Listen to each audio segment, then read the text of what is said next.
YouTube channel is good to go. Biafra television is carrying us. Facebook, they say Facebook, they say there is no sound. I don't know how to rectify this now. My screen here is not on mute. I have unmuted it, and I do not know what is happening. So I believe that the best thing for us to do will be to try as much as possible to be on as many platforms as possible at the same time. In which case, those of you with Facebook access this evening or wishing to listen to us via Facebook, if at all they will allow us to go in, because what Facebook tends to do these days is they shut us down across all platforms. They shut us down completely across all platforms that we may not be able to broadcast. That is what they are doing, and we are doing all we can in our little way to try and fix this very problem. I do not know why there is no voice coming out. In which case, we are live and we are direct, and we are trying out new technology I have here in front of me, because the powers that be, those that want to determine how we reason, are doing their best to make our life a misery. But we are also doing all we can to make sure that they do not succeed. That they do not succeed. We are on YouTube, but I need to know where we are on YouTube. And if where we are on YouTube, people can be able to get what we are doing. Very, very important. Very, very important. Please do bear with us. Do bear with us. Please do bear with us. We are trying all we can to make sure that we fix this very program this evening. Please do bear with us. Do bear with us. We are doing all we can to come to you live and direct as we promised you we would. I do not know if we are live and direct at this precise moment, but what I can say to you is that we are doing all we can to try to rectify this problem. Anybody who understands the way we work, anybody who knows the way we work will know that we are doing all we can to fix this. And we are about to enter our studio, and I need confirmation. I need confirmation to make sure. They said I need to click on add. I have no idea what that means. Click on add, whatever that means. I do not know. It says click on add, or else it may not come out. I have no idea. I have no idea what is going on, but let us try and go live right now to see if everything is going to work the way it is intended. We are live at this precise moment. I believe we have gone live, and I need confirmation. There is no mute here anywhere.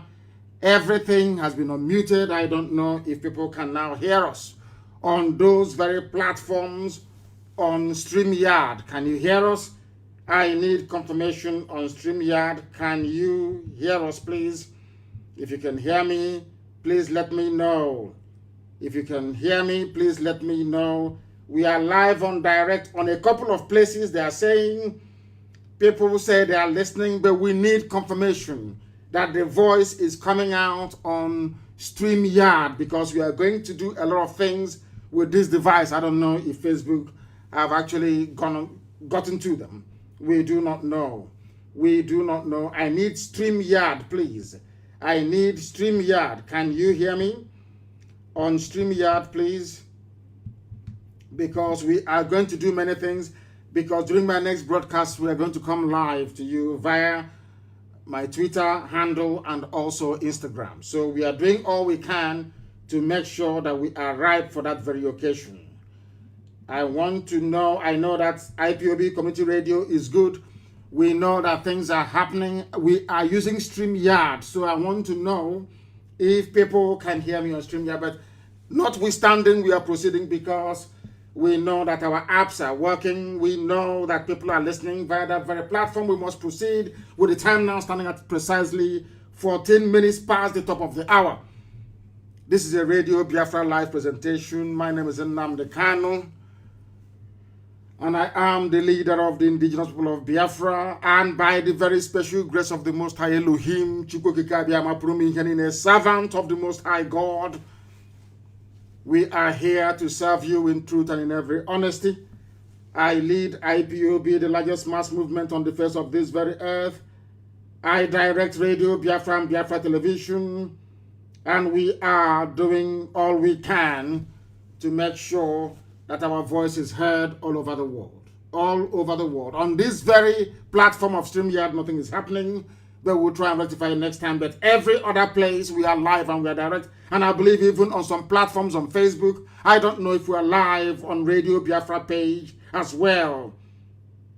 I don't know what is going on. I don't know what is going on. In other words, we have to disengage from this very platform and then endeavor to try somewhere else.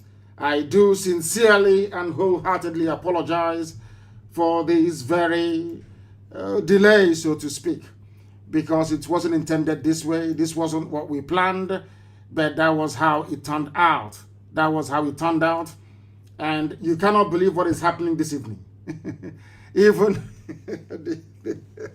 the Facebook platform that I wanted to use has gone blank.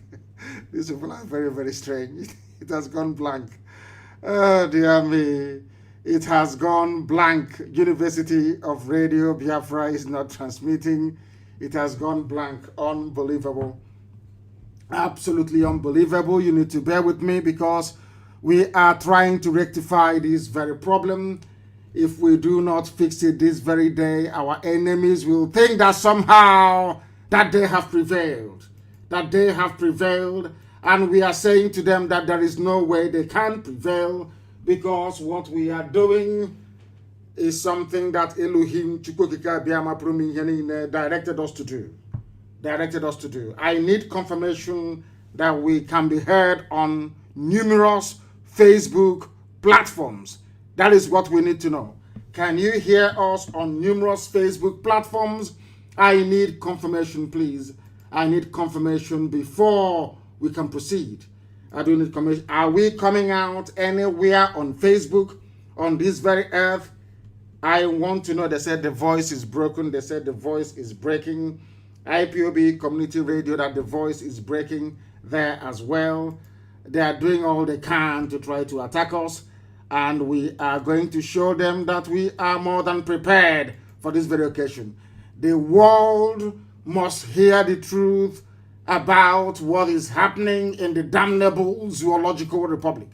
The world must hear the truth, and that is what they are trying to stop us from doing. And they have failed.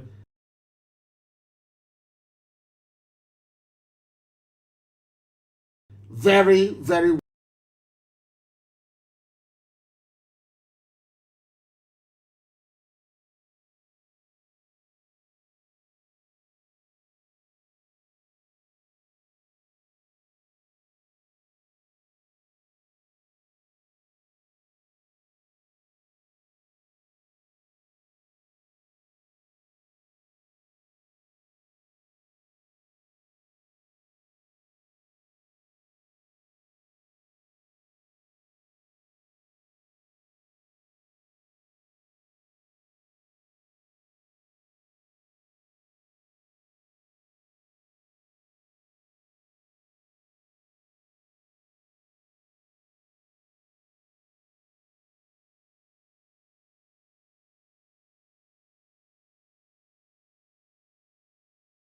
from doing, and they have failed very, very.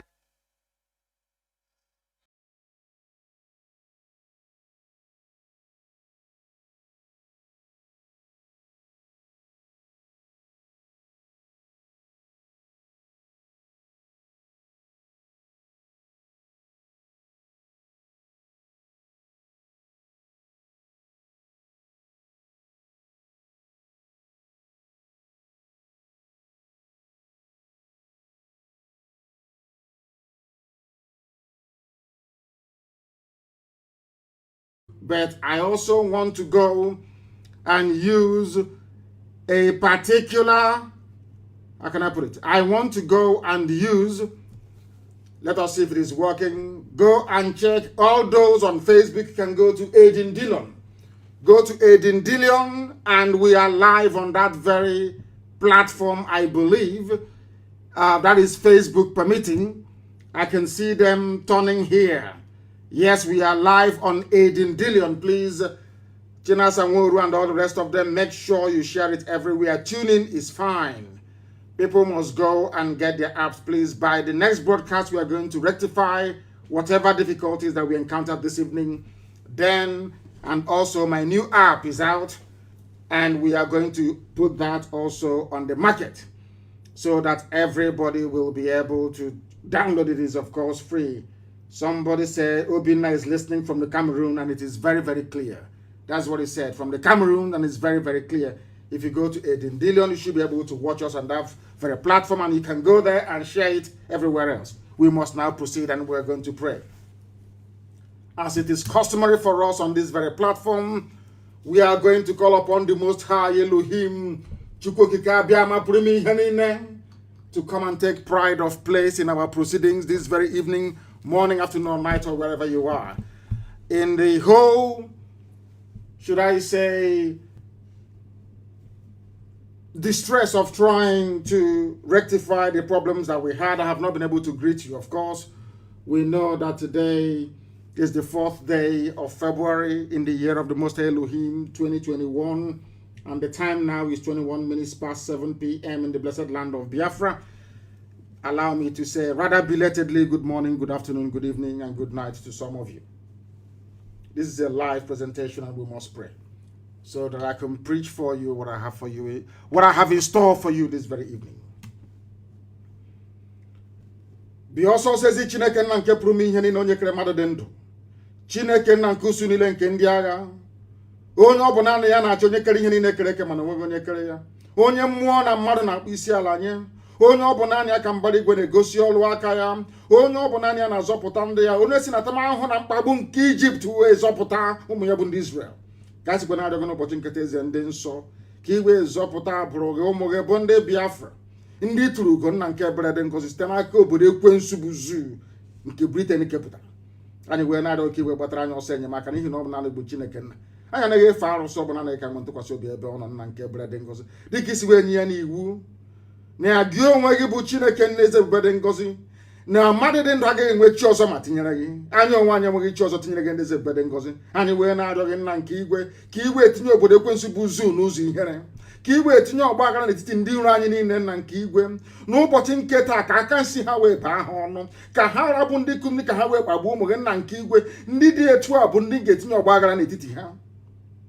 Anyị wee na-arịọ gị eze ebube dị ngozi ka ha na-agbadata ndịda na ọwụwa anyanwụ nke gị onweghị eze ndị nsọ gọziri agọzi, chụghachi ndị iro anyị azụ n'ihere nke onwe ha. Biko bịa ka iwe mee ka ụwa gbaa ha ochu, ma lekwanye onwe anyị bụ ndị nwe ịhụnanya na obi ụtọ n'ime nzọpụta gị. Anyị onwe anyị bụ ndị nwe ezi mmasị ebe nzọpụta gị nọ. Ọ bụ ya mere mgbe niile anyị wee na-abụ ụmụ anyị aha nsọ gị eze ebube dị ngozi. Anyị wee na-agụ ụmụ anyị too Chukwu nna nke dị nsọ na ọ bụ naanị gị ka okwu dịrị onye nwe m na Chineke nna nke bi n'igwe. Anyị wee na-ebuli gị elu wee na-aja gị mma na-asị ma lee nna nke ebere dị ngozi. Anyị bụ ụmụ ogbenye, mgbe ụfọdụ anyị dịka ụmụaka wee na-asa n'afọ ọsọ ọsọ nna nke igwe gbatara anyị ọsọ enyemaka bịa ka iwe zọpụta ndị gị, n'ihi na ọ bụ naanị gị bụ Chukwu okike abịa ma pụrụ m ihe niile. Ọ bụ naanị gị bụ onye nzọpụta, ọ bụ naanị gị bụ onye enyemaka, ọ bụ naanị gị bụ Elohim Adonai El Shaddai. Biko atụfukwala mgbe nara ekele ụtọ na nsọpụrụ na ịja mma site n'ebighị ebi ma ruo n'ebighị ga na-arịọ gị ise ise ise. If you have not brought out your pen and paper, please, may I recommend that you do so immediately. Janjaweed Alamajiri, bring your slate and your chalk. Because this evening, once again on this glorious platform, on this very finest university on the face of this very earth, we are going to preach the gospel of restoration of the kingdom of light, the kingdom of heaven upon the face of this very earth. That is what we are going to do because that is what we have been mandated to do. This evening, we start with a very simple question. Because when it comes to black people, especially in Africa, the best way to be able to tease out their reasoning capacity is to try or start by asking them a simple question.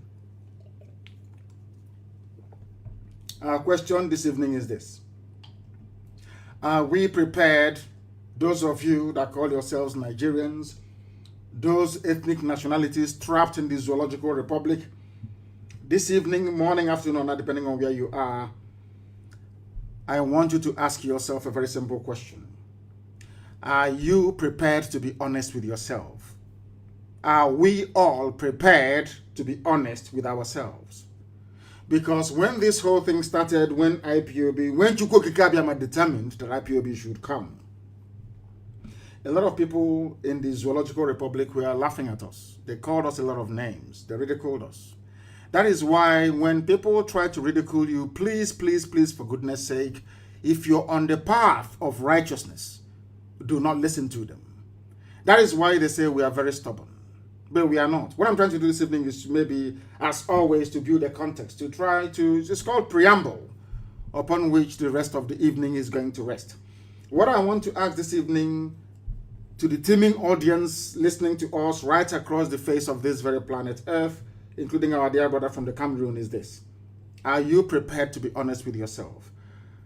For once this evening, or should I say for the next 1 or 2 hours, I will ask you to jettison and abandon every grain of envy, of jealousy, and of greed inside you. Try to acknowledge the truth. After this evening, you may continue to, should I say, wallow in your foolish ways, but for this very evening, I want you to be honest for once with yourselves and ask yourself this question: can I be honest with myself this very evening? And now that goes, after asking yourself this question, I now will ask you a general question. What is the cause of the present insecurity in Nigeria? What is the cause of banditry, of insurgency, of heightened state of kidnapping and armed robbery everywhere? Ask yourself this question: what is the cause of it? And before you answer this question, please bear in mind that you have the army, they have guns. It's only in Nigeria that the army doesn't defend the borders. They use them to do police work.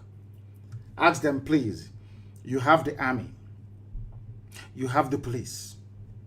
You have customs. They also carry arms. You have the civil defense. They also carry arms, for your information. You have have I mentioned customs? You have what's it called? The Federal Road Safety Corps, whatever it's called. They also bear arms. You have agencies within Nigeria. Should I call them security agencies? You have DSS. You have military intelligence. You have Navy. You have all these people. They all carry arms. But despite the fact that or should I say all of them are heavily armed, the right to kill or to determine who is to be killed exclusively rests with the government. Ask yourself why you still have insecurity in Nigeria. And look back a few years ago, or should I say a few decades ago, was it this way? Even under Jonathan, a highly incompetent and shambolic government, where things are as bad as they are today under Jonathan. These are questions you need to ask yourself. Should I say, bear that in mind. Are you prepared to be honest this evening? And are you also prepared? Are you prepared to answer this question? What is the cause of the present insecurity in Nigeria?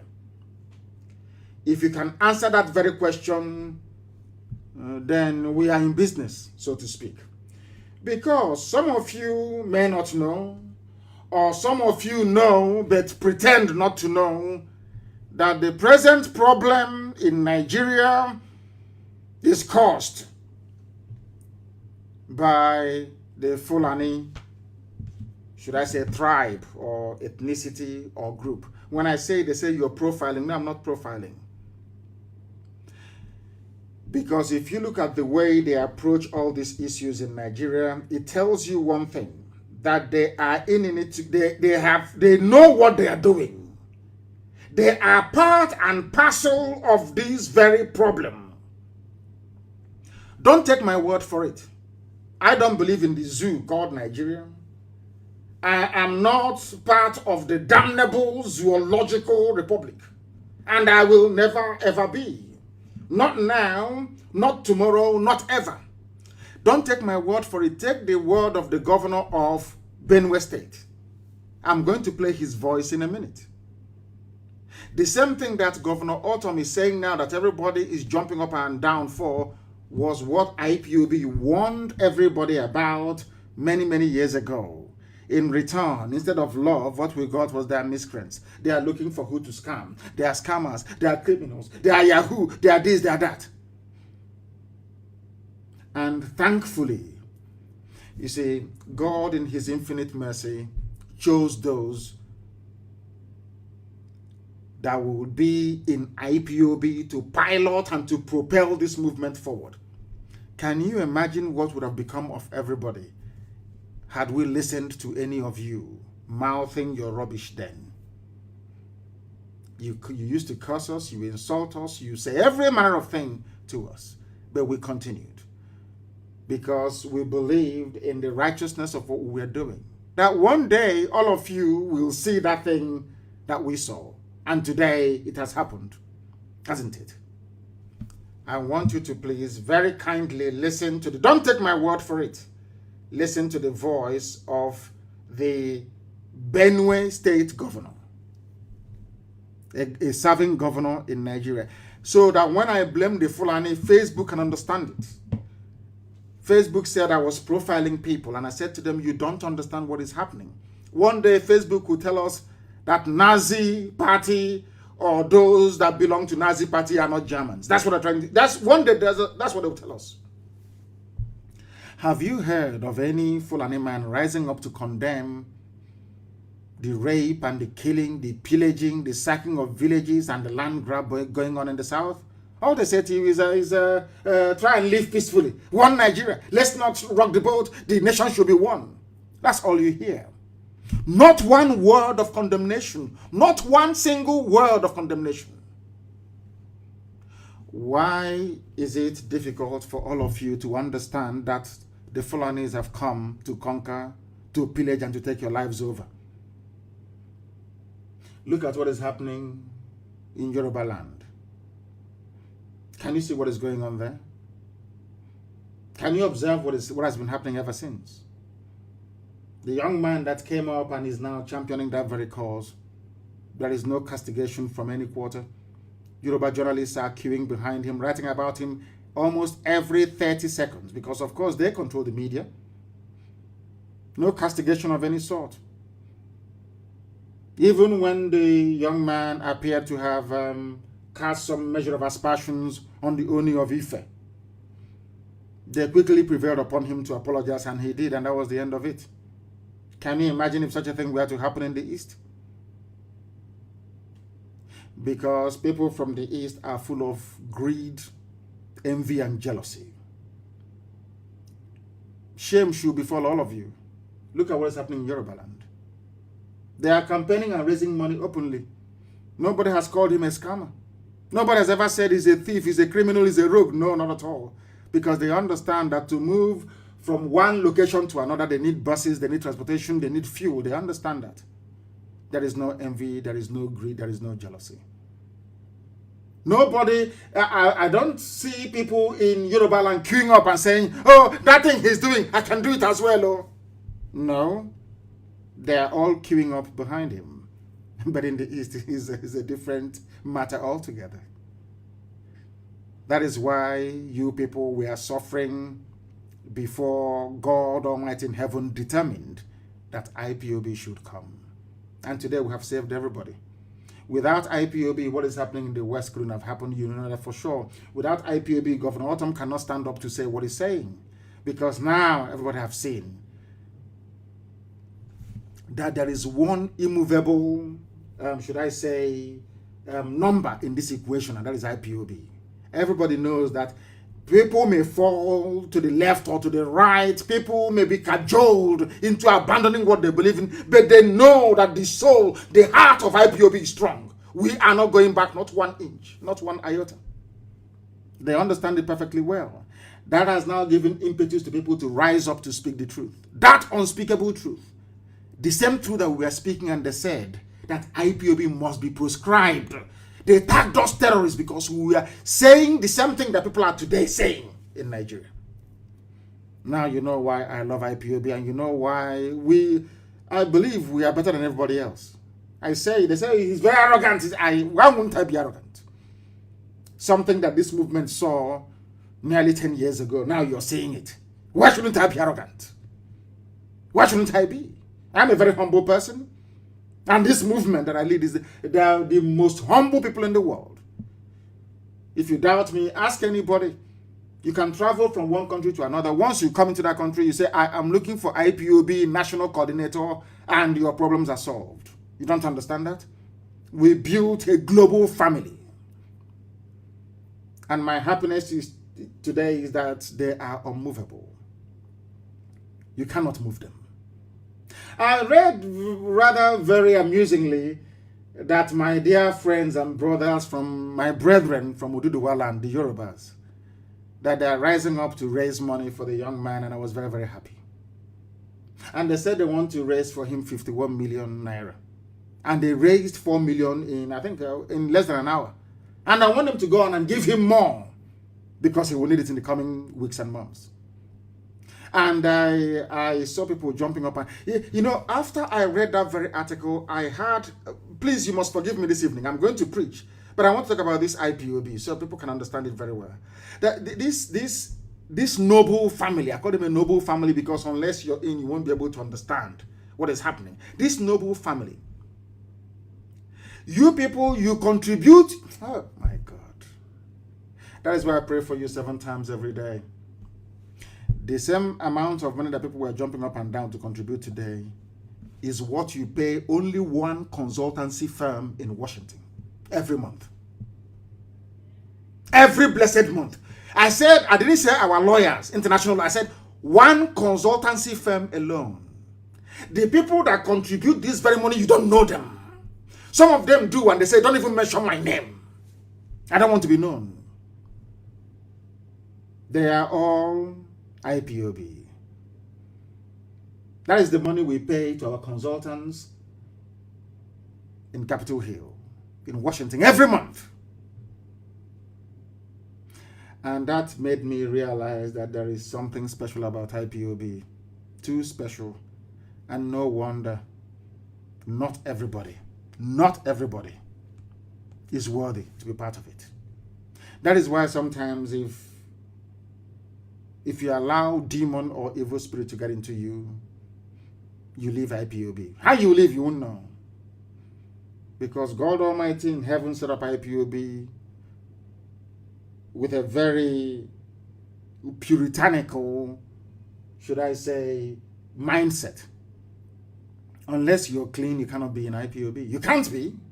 One day I heard that I can say, what will drive you away from IPOB, you wouldn't know. You will just wake up one morning and say you're going. Because you're not clean enough. You're not pure enough. That is the reason why we won the argument in the zoo. It is no longer in doubt that IPOB, all these years, they have been right. All these years, they have been right. All these years. Now you understand it, don't you? That we are the chosen children of God Almighty in heaven. We are the children of light. We are always right. Of course, we are human. We are fallible. We all know that. We are mortals. But in the main, we get it right all the time. And I don't think that Nigeria is giving us enough credit for the wonderful work that IPOB did for everybody. We bore the brunt of every... IPOB is like Jesus Christ. They crucified us in order for others to have life. Crucifixion. Suffering, pain. The tagging of terrorism, the invasion after invasion, the massacre after massacre. Mbo, Aba, Igwocha, everywhere they were killing us. The same people that were laughing at us when they were killing us, they are now the ones saying, oh, they are right all along. Oh. But of course, you know, Yoruba journalism, shame won't allow them to say that IPOB has been right all these years. And to say sorry, to apologize to IPOB.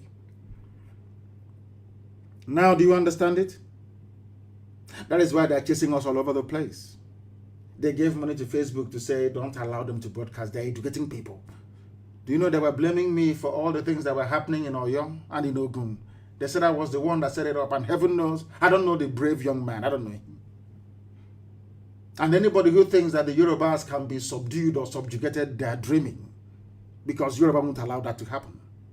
Not minding that they lost Kwara under some very fishy circumstance. But you will never hear a Yoruba man from Kogi say, oh, I'm Yoruba Kogi. I'm not Yoruba. I'm not from Ife. Even in Kwara State, where they have an emir of Ilorin, you cannot have a Yoruba man from Kwara State saying, I'm not Yoruba. But you have somebody from Ahaba, not Asaba, Ahaba Meni, across the river.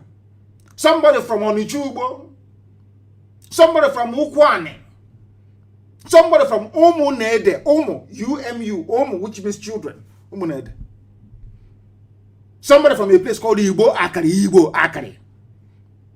They say, I'm not here, man. I'm not Igbo. Somebody answering Wike will say, I'm not Igbo. I want the world to understand the hurdles and the obstacles that IPOB had to overcome to get where we are today. We are still dealing with the most difficult, idiotic race on this earth, the Igbo race.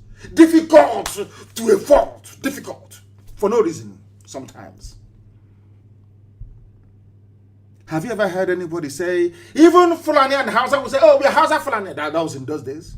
Have you ever heard anybody say, hey, I'm Fulani, I don't mix me with Hausa. These are Igbo people, Igbo, IGBO. The only people on this earth that will reject the identity.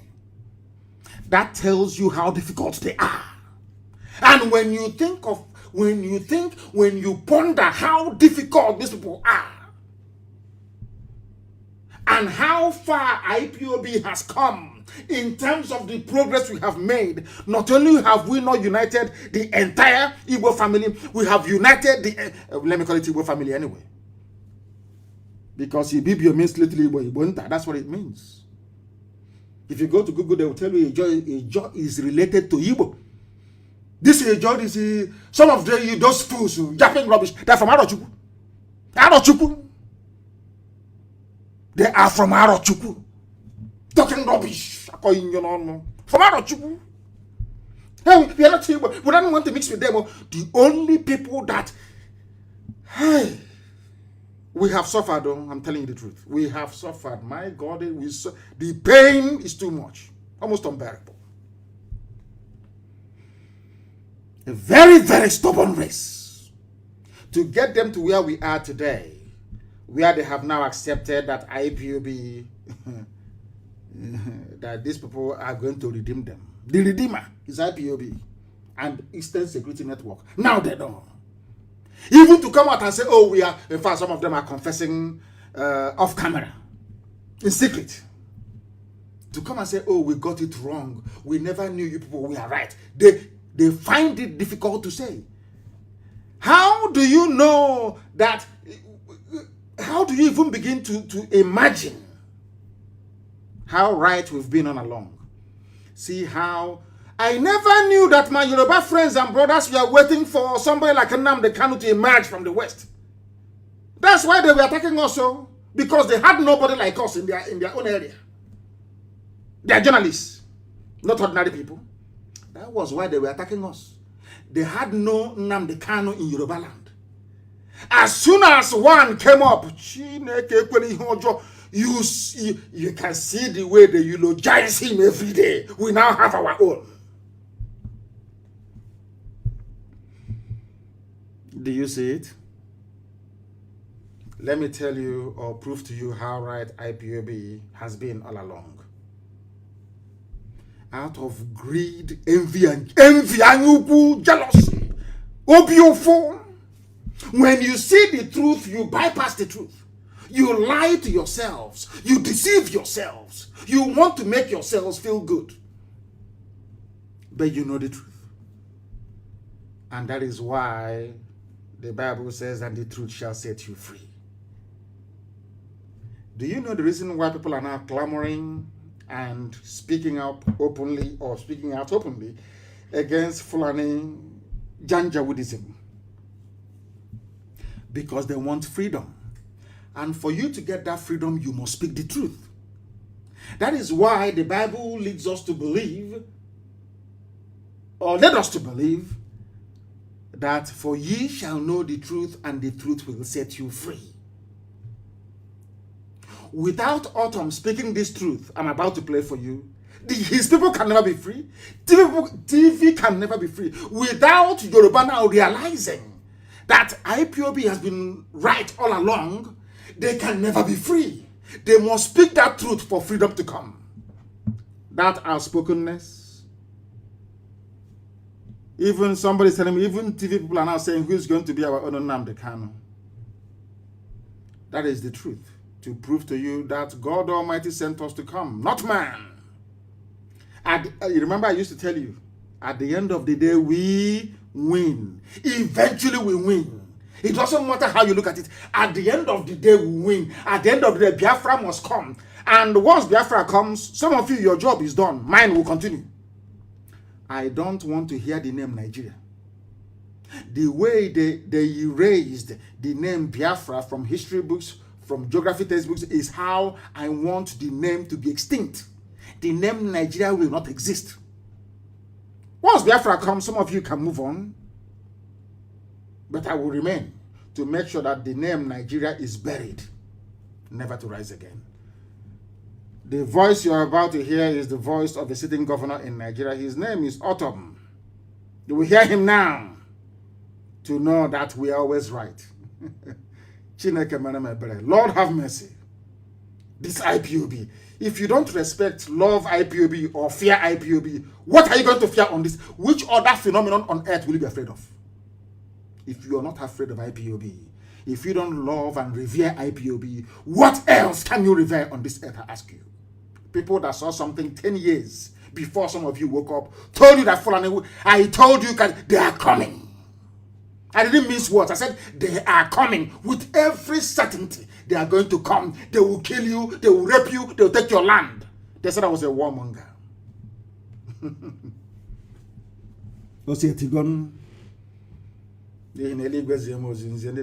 All I'm giving you is gospel from heaven.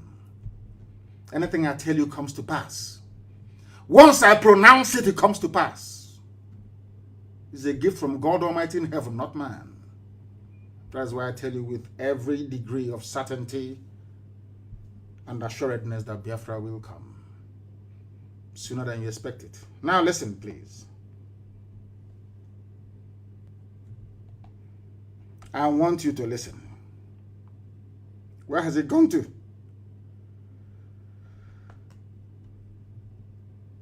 I don't know why. Is everything today under attack for some reason? I have no idea what is going on. Everything was okay. I tested it before I came on. Now to hear the voice, or maybe channels television, maybe they've pulled the whole thing down. I want to play the voice of a governor for you, a Nigerian governor, so you can hear him and what he has to say about Nigeria and who is responsible. Remember the question that I asked you before. Who is responsible for what is happening in Nigeria today? The reason why Facebook took down my page, because I told them who was responsible. I told them who is presently responsible. And I told them who will be responsible in the future for any future mayhem or killings. I want the world to listen to us very, very carefully. Follow what we are telling you very, very carefully, because the truth cannot be hidden. You cannot hide the truth. Who are you to hide it? You cannot hide it. The truth must be spoken, and that is exactly what we are doing here. That is what we intend to do.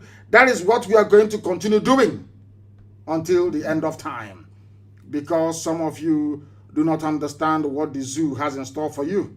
You don't understand. Listen. The federal government, the presidency must act fast, because time is going. Yes. From north, west, northeast, north central, southwest, southeast, south.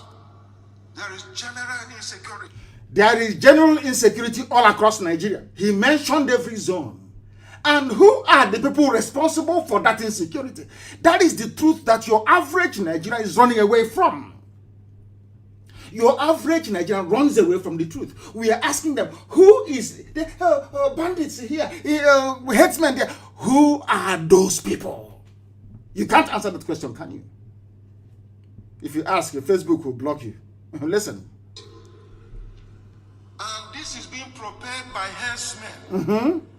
I want to repeat again. Yes. I made it a petition to the presidency Mm-hmm. and to all security agencies before. Yes. That if they want peace, Mayor Diala must be arrested. What? These are people who have owned up. Uh-huh. They have taken responsibility. Uh-huh. That they have killed the man, they rape, Yes. and do all sorts of atrocities. Yes. Fulani Mietiala. Their leadership is in Abuja. This is the same Mietiala, listen, no? The same Mietiala working with Opiano in Anambra. The same Mietiala working with Ibazu. And when we say these things, oh, you're insulting your leaders, your governors. Why won't I insult you if you're working with a rapist? You're working with a kidnapper. You're working with a bandit. Mietiala came out openly to say, we are the bandits. And people keep pretending. The same Mietiala, listen carefully, that your so-called presidency said that they are legitimate stakeholders in the governance of Nigeria, a terrorist group. Now, Governor Ortom have quite cleverly matched. I'm going to go back to him in a minute. I'll go back to Ortom in just a second. What are these? No. Let me go back a little bit. What are the sins of these people? What did Mietiala do? Who are the people responsible for all these crimes? Let's hear it again. Listen. And the federal government, presidency, act fast. Because time is going. Listen. From north, west, northeast, north central, southwest, southeast, south. There is general insecurity. Yes. And this is being prepared by herdsmen. Who are the headsmen of Fulani International? People, the same people they say give your land to. Give the same people that all Jews or Carlo gave land to at Lopa. They are the ones propelling this insecurity right across the board. Everywhere you go to, there's insecurity. Who are the people causing it? They say headsmen. Who are the headsmen? Fulani, because they said that is their way of life. Moving cattle from place to place, killing people, raping them, and cutting them up into pieces. When I say these things that are obvious truth, Facebook will take offense because they've collected money from the zoo to try to cover up what is in essence the truth. These days, in this world we live in now, people prefer to excuse abomination after abomination, evil after evil. Nobody wants to speak the truth anymore. That was why they removed Trump. Once you speak the truth in this world, you're gone. You're no longer politically correct. Where Satan found this power to be destroying good people, I do not know. You can hear him. Who are the ones committing and perpetrating all these crimes? They are Fulani. They are Fulani. Very clean and clear. Fulani headsmen. Now they said, do not stereotype. Don't aggregate people. Don't profile them. And I said, okay, I won't profile you. If it is not a grand design by the entire Fulani Caliphate, or should I say Sokoto Caliphate, why is it that they do not come out to categorically condemn what is happening? Never. They have never said, we are appalled at what is going on. Never. Never. Listen, please. I want to repeat again. I can repeat. I made it a petition to the presidency and to all security agencies before that if they want peace, Mayor Diala must be arrested. Mayor Diala. These are people who have owned up. They are the ones on the government of Nigeria. Yes. That they have killed the man, they rape, and do all sorts of atrocities. And yet their leadership is in Abuja, and nobody is confronting them. Their leadership is where? This is a governor. He sits on the National Executive Council meeting. He is privy to some intel that I do not have. He is privy to some intelligence that I do not have. He's a serving governor of a state in Nigeria. He's telling you those who are responsible. And they are in Abuja. They are in the presidency. You have a band of terrorists. As you're so-called, because of course Buhari is dead. Everybody knows that. Unless you're a fool. The reason why they're covering it up is because the same anyuku, the same equoro, the same jealousy, the same greed, the same envy. If we say that Buhari is dead, then IPOB will take all the credit. That is the only reason. Stop it. There is no other reason on this earth. For your average Yoruba journalist, it is better for everybody to die than to get up and concede that IPOB Nnamdi Kanu has been right all along. They can never do it. Everybody knows Buhari now. If he was alive, this nonsense wouldn't be happening. You all know that. At least he will say something. You know that very well. What you have is a docile, imbecilic presidency. Who are those in your presidency? They are Miyeti Yala, according to a governor of a state. Not IPOB, not a Biafran, not from Middle Belt, TV people. If not for TV anyway, the whole of Middle Belt would have been gone by now. Because at least they are strong. They refuse to speak Hausa. TV tell them we can't speak Hausa. We have TV language. We can't speak that to Hausa. We can't speak it here. Go and ask. Do your research. Very well. People are there and a so-called presidency. Please Google it somewhere. Presidency came out a few days ago and said, you must respect Haneze, Pandev, you must respect Mieti Alao. The same Mieti Alao, a serving governor, is accusing of masterminding rape, mutilation, slaughter, land grab, general insecurity. Are you listening? You know, Fulani, I want all these idiots that call themselves intellectual. If you go and swallow dictionary and you write rubbish, you claim you're an intellectual. Idiots on social media, fools. From the East especially. In the Okacha, they think they know something, but their brains are empty. Do you see how Fulani is defending their own? Even a Fulani presidency is defending a band of terrorists that they themselves said are from Mali, from Niger, from outside Nigeria. Can you at least learn something from them?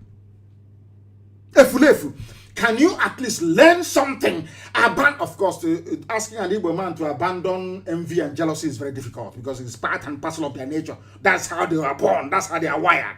Naturally very envious, naturally very, very jealous. I need you to understand this very clearly, please. A band of terrorists, they have their own in power, in government. They are supporting them. That is why they are moving, because they have the support of their people. That is why they are moving in everywhere and taking over people's land. But you people in your so-called you claim you're intelligent. That I was one idiot I saw doing a video. Hey, Isikwato is in trouble. Hey, Isikwato, get us somebody like a Sunday. Let him come to Isikwato. One idiot. He's an one here. Taking money from OKC. That was why he couldn't mention IPOB. That is how envious, the destructive, should I say, the envious nature in an Igbo man. It is better for him to die than for somebody else to take glory for something that that person worked for. Anyuku. It took Yoruba and every other person to rise up to say, oh, Eastern Security Network is doing very well. For them to now say, oh, they're doing very well. I will never forget. The first people to endorse Eastern Security Network is Afenifere. But Ohaneze was there. Pandef is there. They will never. And you, hey, jealousy. Hey, why must it be them? Why them? Why not us? That is why instead of an Easterner to be in a good position in Abuja, is better that for them it's better that somebody from Bauchi takes it. Why was it possible that they removed Onoyen and they did nothing? Absolutely nothing. Zilch, zero. They removed this man from, give me his name, from Bayelsa. the DGDSS from Bayelsa. Broad daylight, they removed him. Lift township from Abuja. He ran back to Yenagoa. Did you do anything? All of you, in your stupidity, you don't know that once you are fragmented, once you say, oh, I'm Igbo Delta, I'm Igbo from the river, I'm Igbo from the sea, it makes it easier for your enemies to pick all of you off one after the other. One after the other. You cannot do anything about it. It is called stupidity, beribe, idiocy, and foolishness. Fulani, even if they are killing you, they band together and they defend that murderer and that rapist. Even you people to defend those who are fighting the just cause for you is difficult. And I'm wondering, what type of God made you? What type of evil made you people? Are you that evil? Are you that bad? Are you that satanic? That you deny who you are? Your name is Nyesom Wike. You deny who you deny yourself because of self-hate. Clean Ogorena, let me see. It's better for you to go to Sokoto and give them 500 million than to pay workers in your state. That is how evil you people are. I don't know the type of God that made you. I don't know where that thing came from that made you people. Learn something from Yoruba. Learn from them. Learn something from Fulani. A whole presidency will come out and defend murderers and rapists. Even the midget from Kaduna, El Rufai, that started this whole insecurity rubbish in the zoo, is not governors do something. Everybody is entitled to be, because they hate IPOB. They hate Nnamdi Kanu, and I will tell you why this evening. Because without IPOB, without Nnamdi Kanu, Ortom couldn't have been saying what he's saying today. Yoruba wouldn't have had the courage to rise up. That is the truth. If you like, let also cause one eat you up, but that is the fact. We gave them the backbone to stand. That is why Fulani hates us with a passion. They said these people, they have scattered our plans. They wanted to be in your bushes and in your forests until 2022, then they unleash mayhem. Britain will come and say, okay, they're all Nigerians, anybody can stay wherever they are. And they start building their mosques in our land. By the time you know it is over for you. Don't you understand? Chukwuka Abiyama asked us to go in 2012. I see what is about to happen. Go and stop it. That's why we are here today. And we have stopped it. Let us listen to the governor once again. Listen carefully, please. These people are arrested. When I talk, I was being castigated. The same way they castigated IPOB. Has IPOB killed anybody? I'm asking you a question. But the people that are killing, that is why I can forgive anybody in life. But you see, Yoruba journalists, I can, God, I'm saying it clearly. I can never forgive them. I can, because Yoruba has what is called the media preponderance. They control the media. Evil will be happening in the East. Yoruba will not write about it. I can't understand why. I don't know why. I don't know where the hate. I don't know what we are dragging. What are we, Yoruba journalists? What is it that you are dragging with Biafrans? That when evil is happening, when this government is perpetrating evil in the East, you don't write about it. Nothing. A little boy was killed yesterday. Yoruba never wrote nothing. No, they can't write about it. I don't know. I don't know what is wrong with them. I can forgive anybody in this life, including Lucifer. But you see, Yoruba journalists, my God in heaven, the way they wrote, proscribe IPOB, what they're saying on the radio, proscribe. But the same people cannot write out of fear. Oh, judge how they cannot write about Mietiala. We are the ones fighting Mietiala. If not that God made it possible for this young man to rise up.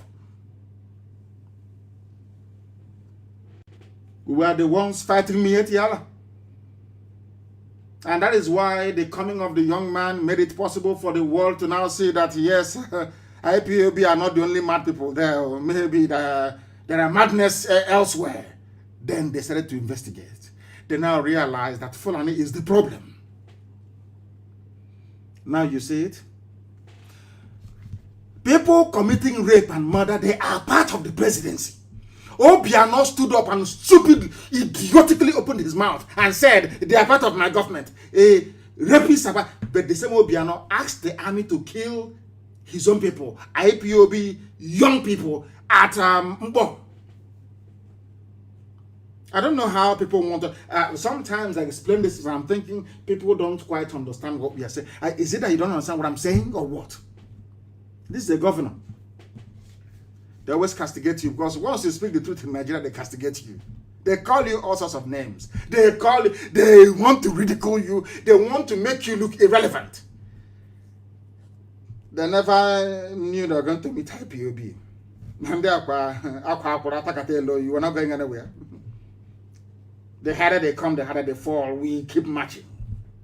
They never knew that we would come. You know, they thought somehow he would be like was weekend, give him a few pounds there. He will start building hotels. He will start pricing cement, molding block. That's what they thought. Some said, oh, he's looking for fame. He wants attention. I kept laughing at the idiots. And I will say to the men around me that they don't know who we are. They have no clue who we are. They don't know why we were born. They thought we were born to start all this primitive accumulation of wealth like hungry people. I'm not hungry. I never grew up in a hungry home. I had everything. My father sent me abroad to go and study. So I can't, when I look at all these idiots, I feel sorry for them. Small money given to you to fight for the freedom of your people, you started building hotels and hostel. Poverty. Oh dear me. We have suffered IPOB, I'm telling you. We had to fight rejection even amongst our own people, those you're saving. For many years, we overcame that. We now went outside to preach this very gospel. Today it is resonating everywhere, even with a governor of Benue. Listen. Nothing bad that was not said against me. I am this and that. But the reality is here. It is not just happening to Benue State today. It is happening to the entire country. Why is the federal government being silent about this Fulani men? When will the federal government come out? What did Ortom say, Governor Ortom? Fulani men. Facebook, are you hearing? Fulani men. That is a governor in Nigeria. Not an Igbo man. Not a Biafran. These are the people that fought the war against Biafra. He's saying Fulani men. And Igbo Efulefu. Umuokoko, are you listening? Do you see how the government is defending their own people? And not that they're defending them to maybe go to school or do whatever. No. Everything they do is in your face. One Fulani IG goes, another Fulani IG comes in. In your face. It's called Kolokolo. You'll be seeing it. You cannot do anything. Because you spent very many years selling yourselves down the drain. You now have no face to stand up and to say, what you're doing is wrong. Because if they give you 2,000 naira data, you claim you're an intellectual. That's what I call them. Intellectual. That's what I call them. One intellectual in Enugu will be writing rubbish, writing nonsense. After writing garbage, they give you 2,000 naira. Ike Kurama to give you 2,000 naira a week to buy data. Ah, dear me, dear me. Yoruba, the proscribed IPOB. But when they want to write about rapists and murderers, they say Minyetiala Kotalhore, whatever it's called. And you want me to forgive such people? I can never forgive them. One of the setbacks of Nigeria is Yoruba journalism. I say it openly. Yoruba journalism is evil and wicked. Evil and wicked. Unless that thing affects a Yoruba person, they will never write about it. Never. Never, ever, ever. The height of wickedness. The height of wickedness. I don't know if they want all of us Biafrans to be wiped off from the face of the earth so they can share our land with the Fulani. I have no idea. Yoruba journalism, I don't know what got into them. Very evil and wicked people.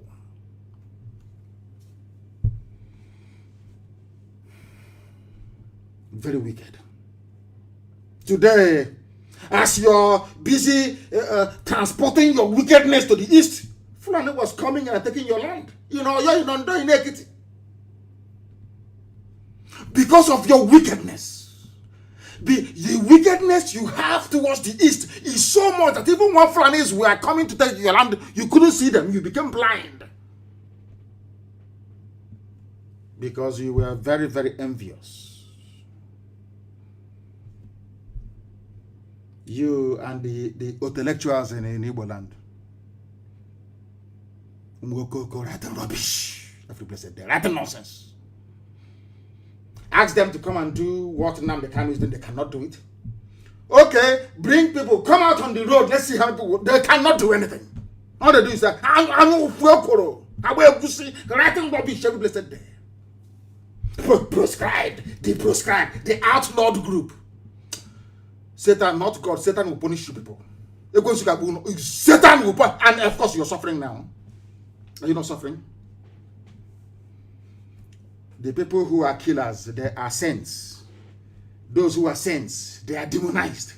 That's what Ortom is saying. Let's hear him, please. And criticize and arrest herdsmen carrying AK-47. Carrying what? AK-47. And I asked somebody, I asked Facebook, I asked all these intellectuals, I asked all these fools, and I asked them a simple question.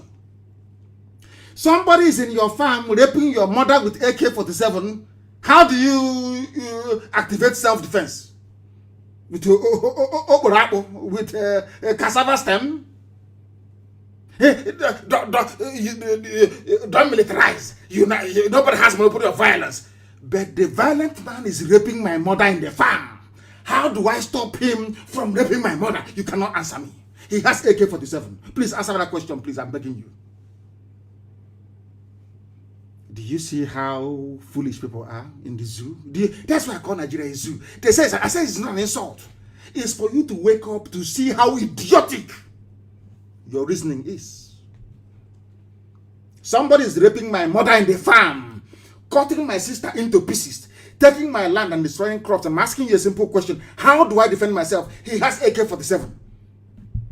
You say I should go and protest. I should write to EU. I have written to EU. No reply. I came out to protest. The same Fulani in the army and police will shoot me dead. What do you expect me to do? What do you expect me to do under such circumstance? It's a simple question that they cannot answer me. Nobody. If you go to editors' offices, be it this day in Abuja or the Tribune, they are shaking. Once they see Alhaji, they start shaking. Once they hear about IPOB, everybody grows wings. Proscribed. They proscribed. What did IPOB do that you proscribed IPOB? Because Fulani and Britain told them the only obstacle to your march to the sea, you see the east. That is where your problem lies, not the west. It's the east. Subdue them. They say, subdue them, arrest them, kill them. Britain said we are here. Nobody will hear that your case in ICC. It's Britain that is defending Fulani. Britain is defending them.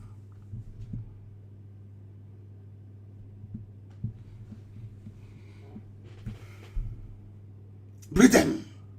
Nothing will happen. Go to the east. Once you go to the east and you get them, then the west will fall. They never knew how resilient we were. That very day they came to kill me and I survived. That assassination was the day their plans ended. They knew they were in trouble. They knew it. They of course, no. The native doctor doing jazz for them told them that that's the end of you. Since you went to his house and you couldn't kill him, no, that's the end. Yoruba journalists saw the video of the storming of my house. They saw the dead bodies of young men. They saw the carcass of my dog, Jack. They saw everything. Yoruba journalists still, some people are born evil, you know. They still talk about IPOB as a proscribed group, people you came to kill. After killing them, you went back and you tagged them terrorists, whereas you are the terrorist. After that very incident, I hated black people, to be honest with you. That was the day I knew that black people are poor all over the world because of our wickedness. There is a particular brand of wickedness in a black man that you cannot fathom. I say it in Yoruba journalists. Yoruba journalists are evil, beyond evil. Evil. Look at the way they're serenading their own. They're selling him, marketing him their own because it's their own. Why do you think NSAS failed? NSAS failed because Yoruba journalists could not stand for Nnamdi Kanu to lead the revolution against the Zoo state. That's their only problem, nothing else. After all, NSAS was almost dead until I went on air to start gingering people, or people started phoning in. Isn't it? Am I lying? But instead of Yoruba journalists to say, allow this man to lead this revolution. Oh, no, he's an Igbo man, no, biafra, bamba, no. Who don't want him? Go to you. They said no. Instead of Nnamdi Kanu to lead NSAS and finish Nigeria, bring Nigeria down, it's better for all of us to be suffering. And after that, 2 or 3 months, Fulani was in their forest, raping and killing. Do you understand it? Evil begets evil. Listen to, we're only playing Ortom's this thing. Are you listening? Governor of Benue State. Governor of Benue State. Every newspaper, scores killed, people killed, everywhere. It's no longer news. The people I hold, it may sound bizarre. The people that could have educated everybody to understand the dangers of Janjaweedism was Yoruba media. They control the media everywhere. They used to give money to John Momo of Channels Television, former information minister. Didn't they? To be peddling their lies. IPOB, they thought they could demonize us. Do to me what they did to Ojukwu. Demonize Biafra, demonize. Nobody ever knew Ojukwu went to Abuja to go and negotiate restructuring. Nobody knew. He's a rebel, secessionist. And I kept asking them, secede from who? From what? We were here before the white man came. Are you mad? Yoruba journalists, repent. Yoruba journalists, you people are the problem of, you people gave Fulani Mietiala the impetus to be doing what they're doing. Because you failed to publish the truth. You failed to tell people the truth. That is a fact. Let us hear Ortom and proceed. Are we second citizens in this country?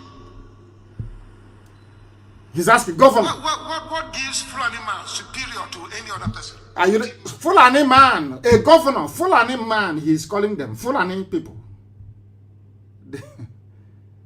They are nothing. They are not particularly bright. They are not highly educated. The only thing is that Britain chose them.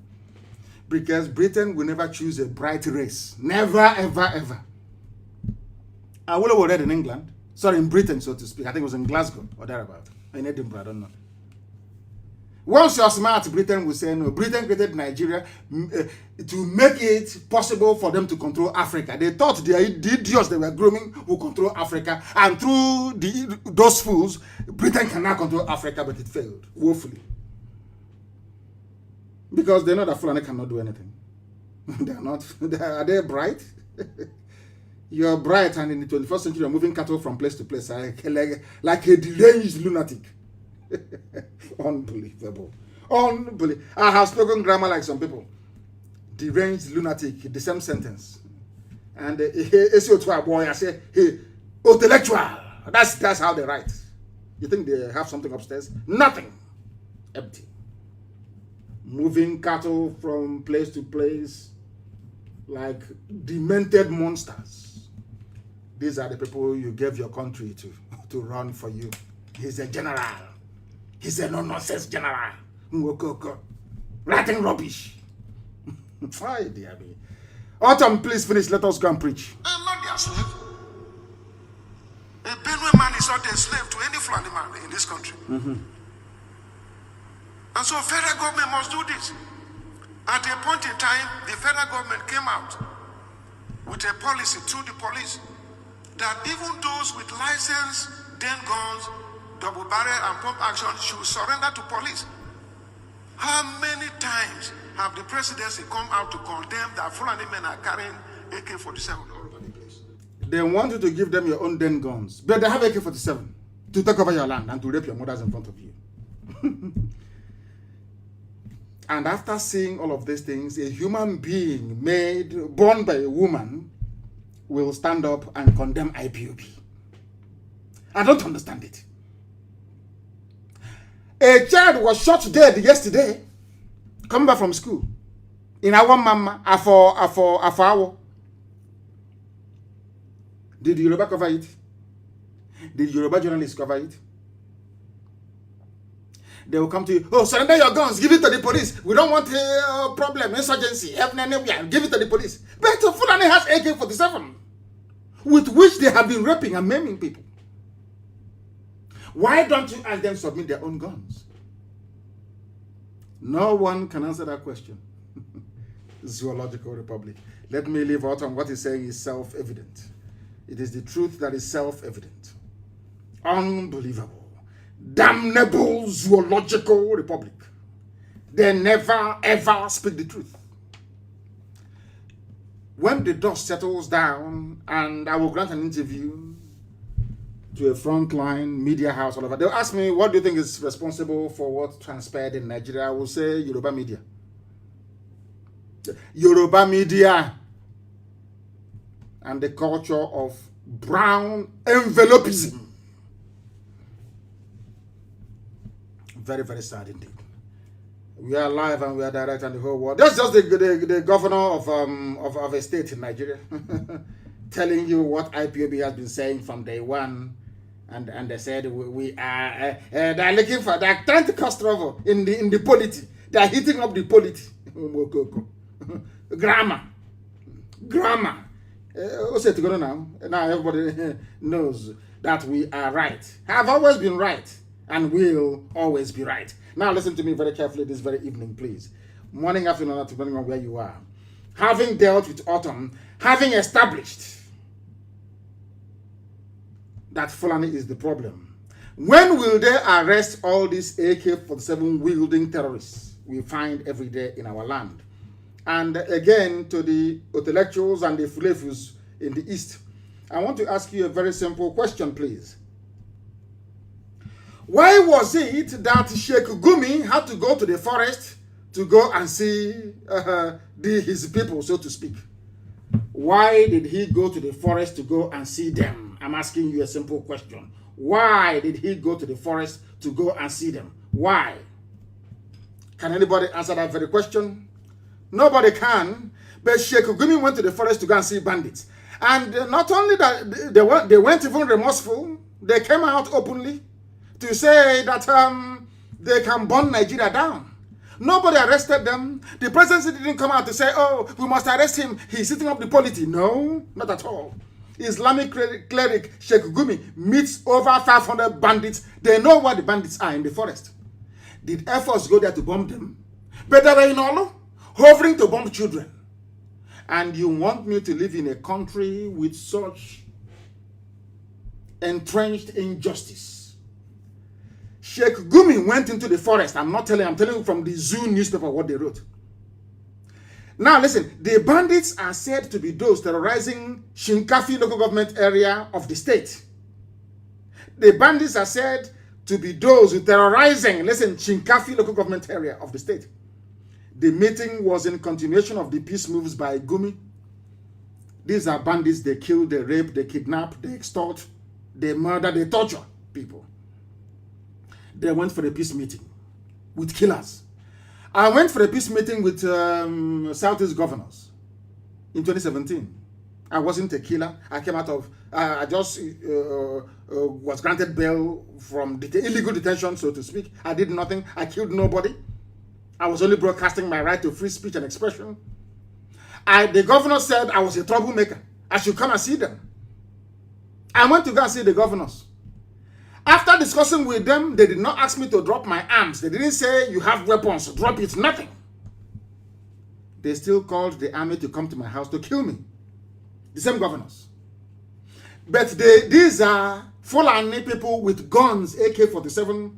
Fulani clerics are going to see them inside the forest, which means that somebody knows where they are. The Air Force knows where they are. If they want to bomb them, they can bomb them, but they never did.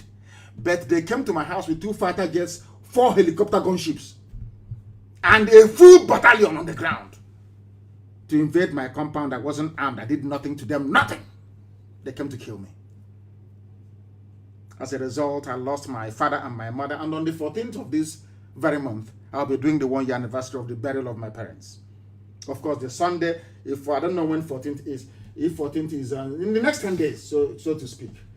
And it will be a very good anniversary because it will coincide with the hunt of Janjaweed in our land. Yes, in fact, it's on Sunday. 14th is on a Sunday. There'll be a memorial service for my parents, of course, in my village. My parents died as a result of it. They not only killed my men, they killed my mother and they killed my father as a result of it. Now you know why we can never stop. Now you understand why. Their own people go to the forest to go and see them. These are bandits, these are killers, these are murderers. Nobody is complaining. Nobody, nobody. If Sheikh Gumi knows where they are, why don't the Air Force or DSS know where they are? If you go to the papers every day, it's one useless group, one amorphous group, faceless group. They'll say, IPOB, NNAMDI KANU, don't divide our unity. So they can conquer me. With the help of the British, they'll conquer Biafra. And when we're at our memoirs or when we die, in the next 6th generation, they will say what happened. They said no, they were being nice. As the houses were and the Fulani took them over. Now listen very carefully, please. Speaking during the meeting, top armed commanders, top armed, they go to a meeting with their AK-47. Have you seen them? When they go to meet their governors with AK-47, whereas in the East, the mere fact that somebody is an IPOB family member. Osaba, do you understand it now? Do you see how foolish people are?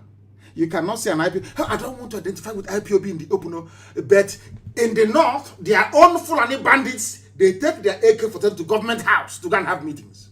They meet them in their hideouts to have meetings. The Sheikh Gumi said they should kill them.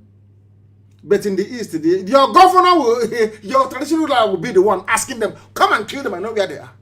You see me, people, informants will be everywhere. You see why they are ruling you? It's not magic. It's not rocket science. Because they cooperate, they are together. They know what they are doing. They are all killers, they are all murderers. Now listen.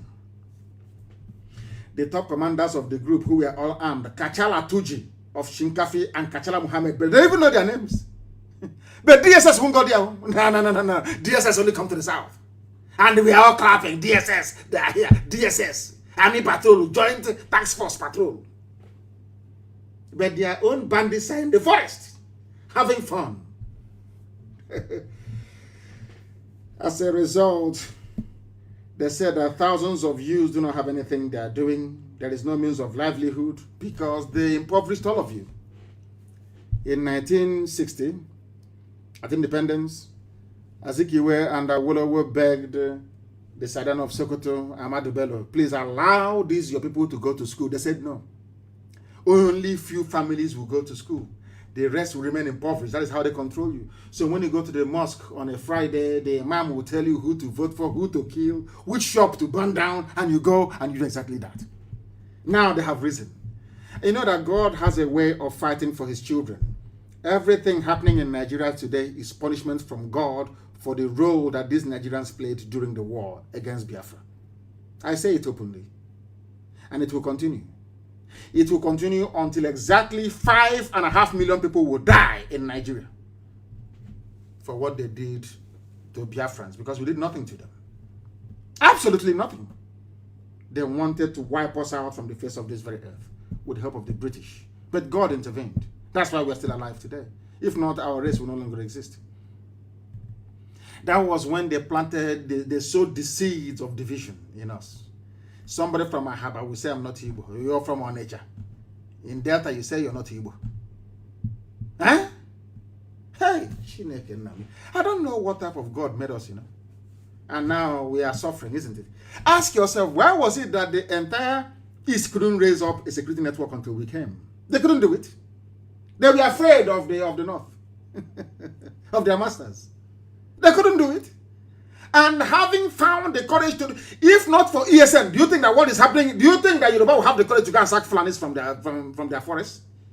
I'm asking you a question. If not for ESN. After all, there was a Moteku there before. But it was when ESN came, they knew we meant, we don't listen to Anya was we don't hear all this useless gossip and side talk is rubbish to us. We continue with our mission.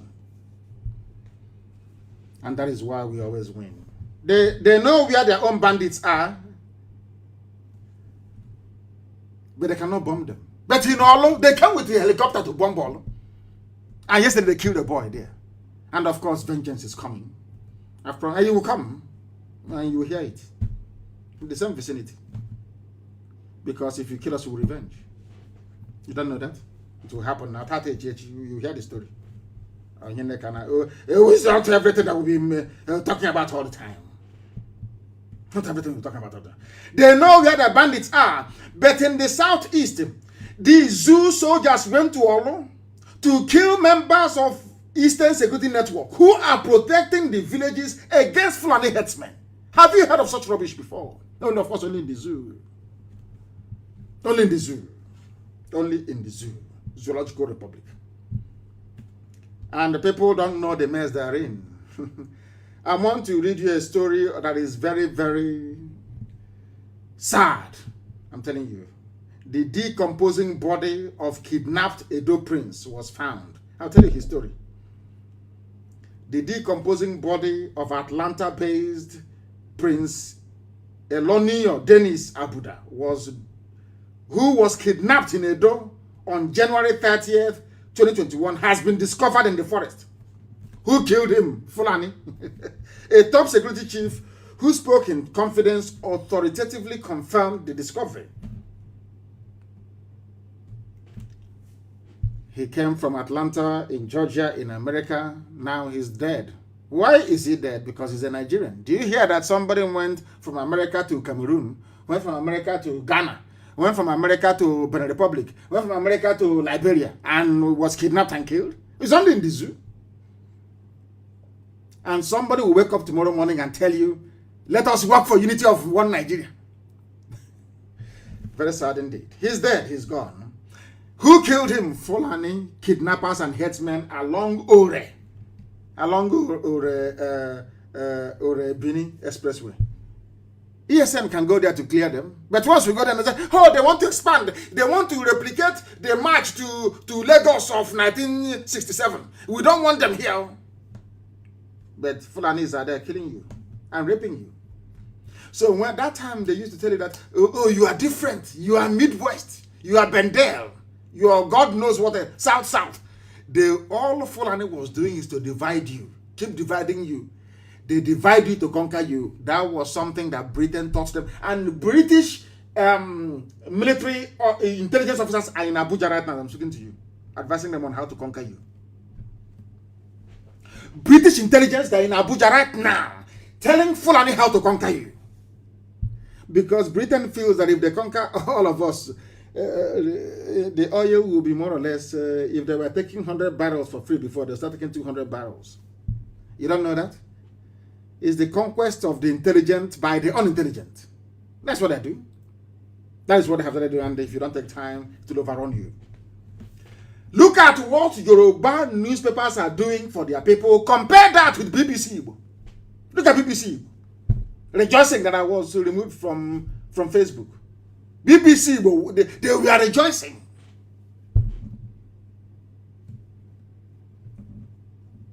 They were BBC. Hi. Oh, dear Lord, have mercy. Have mercy. Have mercy upon us. The same people, BBC was there during the genocide against Biafrans. At the end of that very encounter, we lost 5.5 million people. The second worst genocide in the history of man. Only behind the Jewish Holocaust in Europe. It was swept under the carpet. No commission of inquiry, no international investigation, nothing. BBC made sure that nothing of that sort happened. I don't know. People are discussing all over the place that Fulanis were being given eviction order by Governor Akeredolu and others to leave the state. He asked them to leave the forest. He didn't ask Fulanis to leave Yoruba land. No, it is those murderers in the forest to leave. But you have people now who are busy protecting them, who are busy covering for them, saying no governor has the power to evict other ethnic group from the state. And I ask you, are Igbo people living in Kanu, are they living in the forest? Are Yoruba people living in Bauchi, are they living inside the forest? And by the way, isn't open grazing banned in the zoo? I read one of them saying, give us money to buy land. You know, there are some debates they have in the zoo that makes you wonder if they're human beings at all. Are you sure they're human beings in the zoo? Of course, they're zoo animals. And that's what gets some of them, that is what actually gets them to become very, very upset with us. Do you know what frightens, well, not what, do you know what pains me about Fulani and Nigerians? Is that Nigerians are very docile, they're very cowardly, they're very foolish, and they're very, very reticent. Now listen to this. Exercise firm action against anarchy. El Rufai of Kaduna State. The same, you know, people are so funny, you know. The same El Rufai that brought Fulani bandits from the Sahel and assembled them inside Kaduna State. The same man that told you that he paid them money to stop killing. That he went to their houses in Niger Republic and gave them money to stop. Are you people, this Nigerian, these people they call Nigerian, are you people normal? Are you people, are your brains working at home? This is the man that brought this insurgency. Him, the midget, El Rufai. Because Britain assured them that they are there, nothing will happen. Go, take any land, go to TV land, take the whole of Benue, nothing will happen. Britain assured them.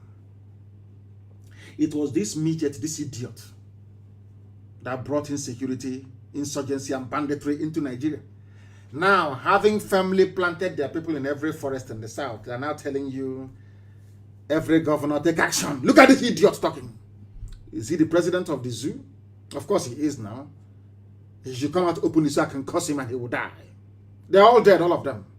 I will curse him. You let him come out and say he's the head of the cabal now ruling the zoo. Some of you are so daft anyway and very naive. I saw Buhari. I went to see Buhari. Which Buhari did you see? Which one did you see? Where is Aisha? Where is Aisha Buhari? I'm asking all of you. Zoo people. Where is your so-called first lady? Where is she? Because she's not an Igbo woman. If it were to be Patience Jonathan now, Yoruba media will have a field day. They will write and write and write. But when it comes to Fulani, they are cowards. Timid cowards. Pussycat. They run away. They are cowards. They are cowards before Fulani. Look at the way they took Patience Jonathan to task when she was in office. They were writing about Patience every day, making mockery of her. Where is Aisha today? She's having a good time with her boyfriend in Dubai. All of you dimwits are busy foolishly writing your junk as always. I feel sorry for you people. The man that brought insurgency has the temerity to tell you, against the backdrop of ethnic tension arising from headsmen and indigent crisis in the southern part of the country, Governor Nasser El Rufai of Kaduna State has called on governors and leaders at all levels to step in. Step into what? This was what I told you that Britain had in mind. IPOB stopped them. Only IPOB. And at the end, only IPOB will take the credit. We will not share it with anybody. It was us that stopped Fulani from taking the whole of Nigeria over. IPOB. The same people were proscribed, outlawed. We were the ones that saved you. And your sorry asses, all of you. Do you see what El Rufai is saying? As I told you before, that was what I wanted to do in 2022. When they launched that all-out attack, ethnic nationalities will resist. And Britain will step in and say, oh, let's calm everything down. Calm it down, please. The tension is too much. But meanwhile, those of you that have taken land and settled in the Ebonyi State, stay there. Those in Abia, stay there. Those in Enugu, stay there. Anambra, stay there. Everybody in Delta, stay where you are. In Bayelsa, stay where you are. That will now become the new boundary. They will say, after all, you are in Sabongeri. And let me make it very clear this evening. Every Biafran living in the north, you better come back home. Allow me to repeat very clearly and tell your people who are there. Every Biafran in the northern part of the zoo, you better come back home.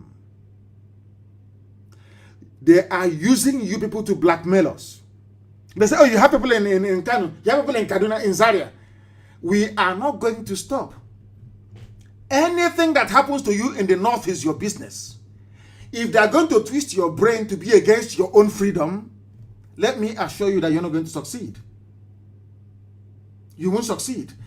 The hotels, the buildings that you have in the north is secure. After all, I think Abubakar has a property or properties or string of properties in Dubai. Dubai is not part of the zoo called Nigeria. Buratai has properties in Dubai. Are you listening to me? Are you listening to me? You must come back home. If you remain in the north, they're going to kill you. They will use the resistance that we're putting up back home to kill you in the north. I know some of you say, well, we're going to stay our business and all that nonsense. That's all I have to say to you. Because Biafra will have the biggest economy in the whole of Africa in a matter of years.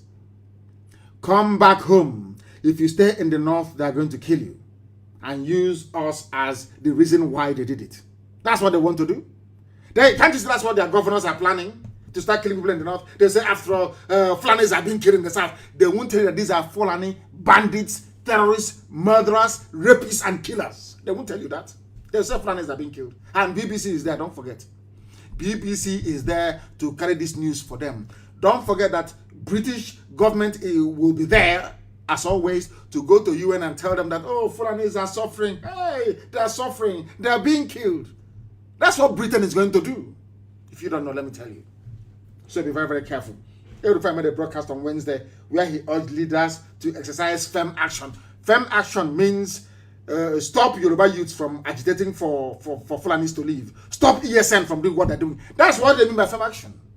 Bring the army. But if they bring their army, we will kill them. And they came to Olo 4 times. They were defeated 4 times. Now, yesterday, they went to go and kill a little child. What is going to happen in the zoo? All of us were going to Hague. Everybody will go to Hague and stand trial and want to stand trial in the Hague. Me personally. Because there's no going back. No going back home. Not 1 inch. Not 1 single inch. No going back. We must be free. We must be free. I said must. M-U-S-T. Must be free. The zoo, Nigeria, was created by a white man. Not by God. The only creation that I respect is God's creation, not man's creation. Do you know what I think? That's, Vox Populi, Vox Dei, which is the voice of the people, is the voice of God. Listen to me very carefully. If people were to get together today to say, oh, I want to remain in Nigeria, that is their business. That is the voice of God speaking. That is God speaking. But not one deranged drunkard.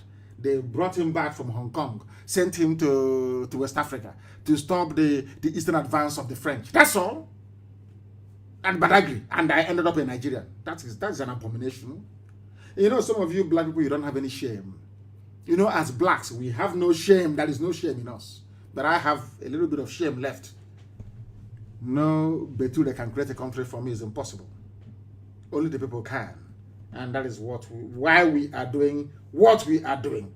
IPOB successfully collapsed the agenda of the Janjaweed. IPOB stopped them. Everybody talking from Governor Ortom to everybody, every activist, you owe your courage and bravery to IPOB. We are the pioneers. If you don't know. The little midget is crying because we have collapsed the agenda completely and totally. Completely and totally. History will remember IPOB. Nigerian government has failed us. We are not afraid of death. Zamfara bandits, their commander. Do you see Yoruba people as writing, kill him, find him, bomb him? They are causing insecurity. No, they won't, because they are afraid. Cowards should not be journalists. They shouldn't be. Have you heard them call for their head? If it's ESN, hey, hey, you won't hear a word. But as I said before, I don't know the translation in English. Your gossip, all the nonsense you're saying doesn't concern us. You've been saying the same garbage for how many years now? Have we been perturbed? Has it stopped us from doing what we're doing? He can talk from now till the kingdom comes. It's not going to stop IPOB from doing what it's doing. They have their own bandits. The difference is very clear, isn't it? The response they gave to ESN, trying to protect our people, and armed bandits, go and check it. Look at the newspaper coverage of ESN activities. Look at bandits in the north and everywhere. Look and go and do compare and contrast. You will see the demonic nature of journalism in the zoo. Evil people without conscience. You come out and you write boldly and very clearly that IPOB is proscribed. But whereas the person raping you and killing you is not proscribed, and you're there, and you're a journalist. Anyway, we shall see. And as they said, you know, there's a prayer I pray every blessed day. I never fail to say it. Anytime I'm praying. Of course, I pray in the language of the ancients, in Igbo language. I say to Chukwukeke Abiama, Elohim, the creator of the universe. You know what it means. Let that hand that our enemies use in trying to poison us, may they unwittingly put it in their mouth and they themselves be poisoned. And this is it. It's happening in the north. Residents flee Zaria neighborhoods over kidnappers' rampage. So as El Rufai and all these idiots think that they are going to build this wonderful Fulani empire in the zoo, they are not going to be alive to see it, neither will their children be. The northern part of the zoo will be like Afghanistan. Watch and see. That is why I want our people to follow, be very strong and resolute. Follow me. We want to draw what is left of their army out. Let us bring them to the east. They can never go back. Let us bring them. They say, oh, don't fight a defensive war. No, we are not going to fight it. We want to bring them to the east. We now open up their flanks to bandits. Bandits will attack them and take over their land. Because a bandit is a bandit. That's who they are. They are kidnappers, they are killers, they are terrorists. What they want is space and resource. Space and resource. Or should I say resources in this case. So once this army moves to the east to come and meet us in the east, their land will be open and terrorists will ravage them. Terrorists will ravage them. That forever and ever, Fulani can never recover in the north again. Never. And that is the plan.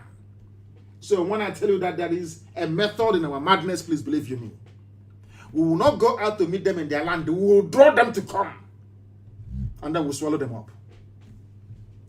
And then their children and their children's children will suffer the consequences forever and ever. And this army will be destroyed once and for all. That is how you obliterate the zoo called Nigeria from the face of this very earth. They cannot fight on the ground. Now we know. The only place they can fight is in the air. They will go, like cowards, the cowards they are, they drop bomb and they run away. That's what they're going to do. Because on the ground, we have defeated them on the ground. We have defeated them completely. They know they engage us on the ground, they will die. They understand that very well. The only option they have is to go to the air and be dropping bombs and disappearing. So be very, very careful. Residents are now fleeing in Zaria. In Zaria, their own Zaria. This is El Rufai's Zaria. You know, this idiot cannot remove the log in his own eye. He wants to remove this tiny speck of wood in the people's eye in the south. He has bandits terrorizing his own neighborhood in Zaria in Kaduna State. But his concern are the murderers and the killers in your own forest, in your backyard. What does that tell you about these people? What does that tell you about these people? Now you understand it very well.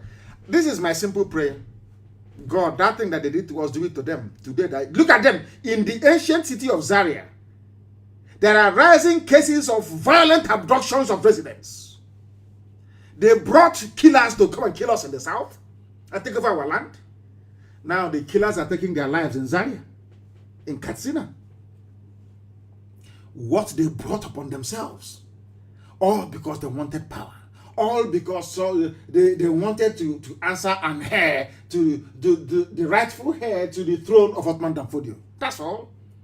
And this idiot who called El Rufai things after Buhari is him, that will dip the Quran in the Atlantic. You don't know it's a race for them. Some of you intellectuals in the south, you don't know this. You don't know that they're in competition. Who will history remember as the man that actually dipped the Quran in the Atlantic?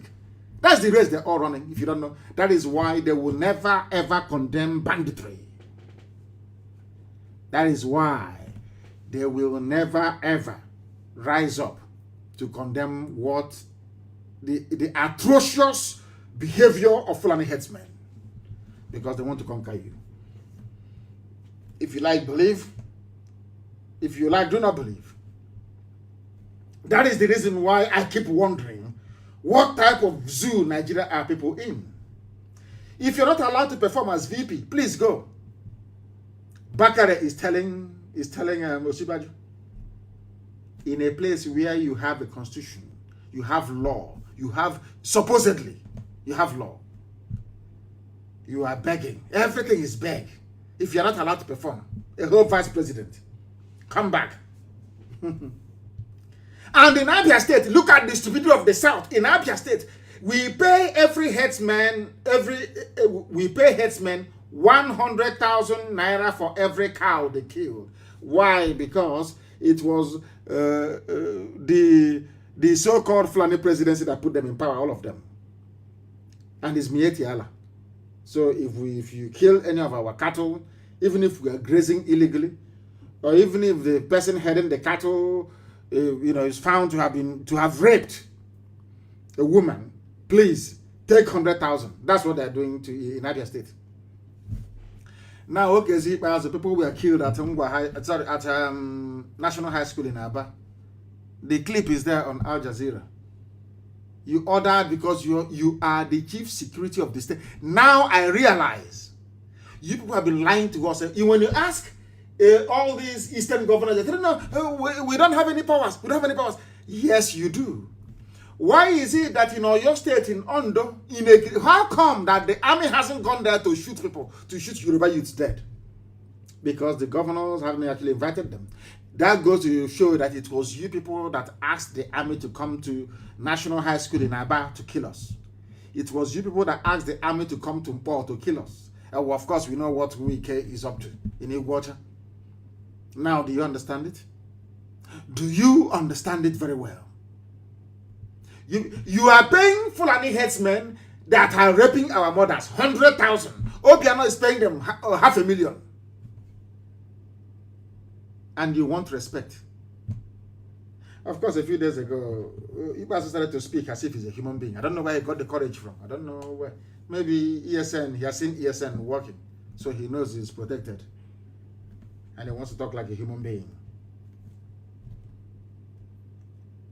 Very, very sad indeed. This is live and direct. The time now is 7 minutes to 8 p.m. in the blessed land of Biafra, and the same number of minutes to the top of the hour, regardless of where you are. 7 minutes to the top of the hour. That tells that we are live and we are direct and the whole world is listening.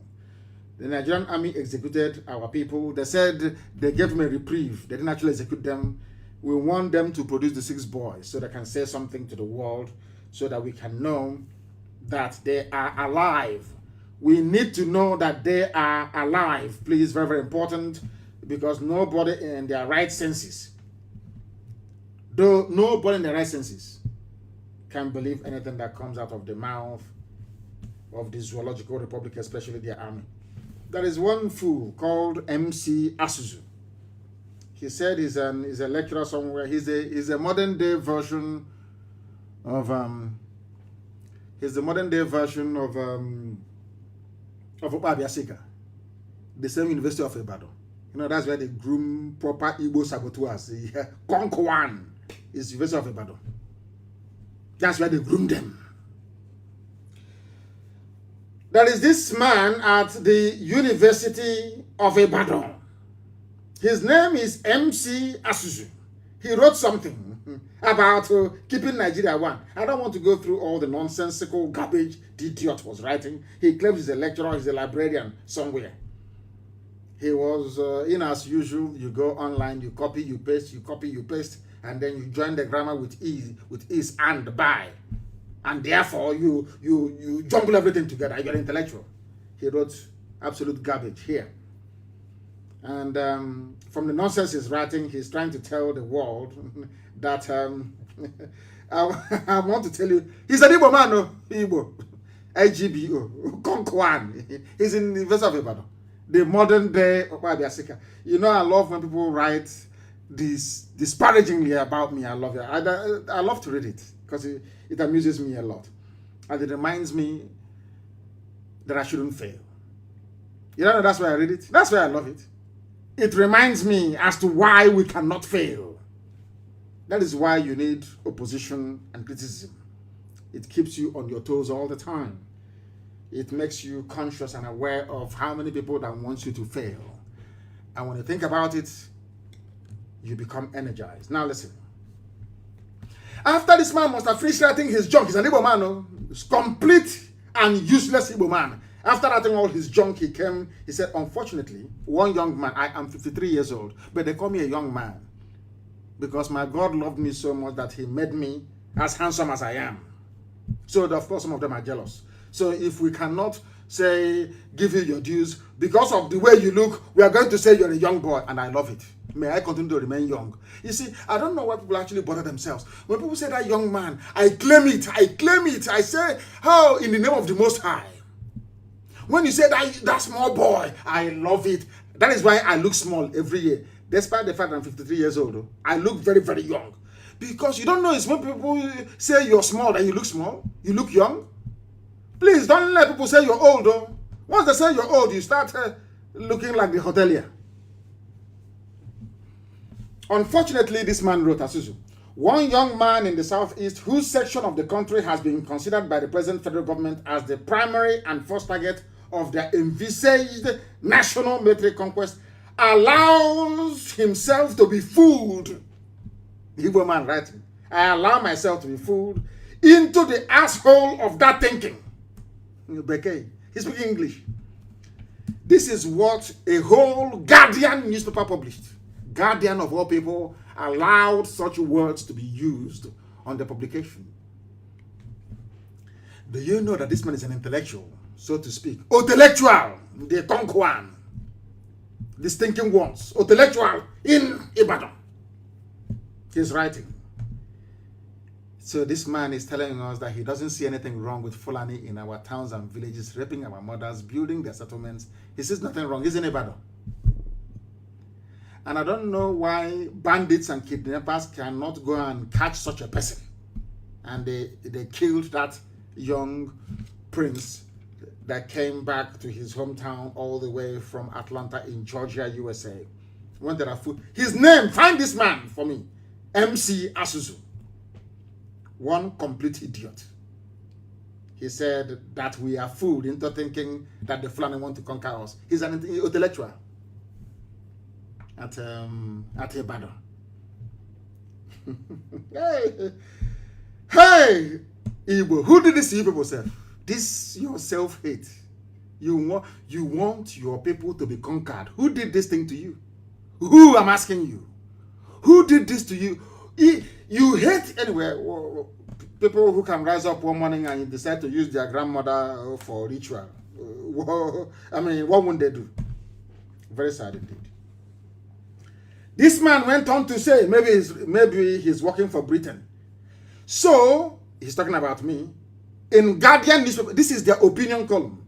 So, he organizes a guerrilla warfare outfit and talks a lot of rather very silly and militarily incoherent responses to disorder Buhari military stratagems within a so-called... He has written like one idiot that I know. He's after messing up with words, you call him an intellectual. To us, he is an intellectual. mad people everywhere. I am simply defending my villages and my towns. I'm defending the East. That's all. He says I'm fighting Buhari. Intellectual in the University of Ibadan, where they groom saboteurs from young. Anybody who went through University of Ibadan is a potential saboteur. Sabo, betrayer, and the traitor. That's why they groom them. This one is there. I don't know. Maybe he's a librarian or he works in the zoology department. I don't know. He has written. And a security network that was formed to protect our mothers when they go to the farm. A security network formed to drive away illegal terror encampments in our land. Somebody is saying something completely different from our objectives. He's an Igbo man. He maybe wants to be a minister or maybe a commissioner. Your state. By betraying your own, by writing rubbish. Now, what Britain will do is they will take it and say, oh, can you see what this man wrote? This MC Asuzu, find his picture, please. This MC Asuzu is an Igbo man. He doesn't believe in what Kanu is doing. He doesn't believe. They are all for one Nigeria. That was why he wrote this junk. Does it bother us? Of course not. As I told you before, now Okwabarawan will live to Kenya. If you kick frog or a toad, you are giving that toad a lift because it's going to jump anyway. All these things, they energize us. They infuse us with courage and determination. I never take these things as anything at all because we are determined and very resolute. Either Biafra comes or we all die. It's as simple as that. Some people speculate. They don't even know where I am. They are just speculating to dampen your spirit. They write all junks they know you're a black person. Once they write something into your spirit to go down. But I thank Elohim for IPOB. Very resolute and determined. These people, history shall remember you people forever and ever. The history of Africa will never be complete without IPOB being mentioned. You people single-handedly stopped the zoo from being swallowed up by Fulani Janjaweedism. You are immense. You know me, I like good news and bad news. In those days when you write a term paper, or when you write an essay, as well as it's called in the UK, if you write something, let's say they ask you to choose a topic to write about, and you submit your paper having either extolled the virtues or castigated that very subject that you're treating. When you give it to your lecturer, he or she will say to you, no, that you're not balanced. It means that you have to weigh the pros and the cons. You have to tell us the good and also the bad. And then in your conclusion, you tell us why you have fallen for either side of the argument. You can never come and say, something is good, there must be something bad about it. So that is why it's always good to have balance. Always take the praises with the criticisms that comes along with it. It's a very beautiful blend. It's very good. And that is one thing that IPOB, this evening I talk about IPOB so much because they single-handedly saved every indigenous ethnic population in Nigeria from falling at the feet of Fulani Islamic Janjaweedism. That is why I honor IPOB. And there is something else that happened in Edo which is very, very critical. And also Bayelsa. Our mothers in Bayelsa are protesting. Those in Edo are protesting. Tomorrow now, when the history will be written as to how this revolution started, people will not remember that it was Bayelsa and the Edo women that started street protest against what the Fulanis are doing. So I want us to place it on record, please. That when the history of this new phase of revolution that is coming is written, we must acknowledge Igodomi women and also those in Bayelsa for their courage, their fortitude, and their determination. They came out on the streets to protest. And we must also encourage what ESN is doing. Protecting also is a very difficult task, but they're doing it very, very well.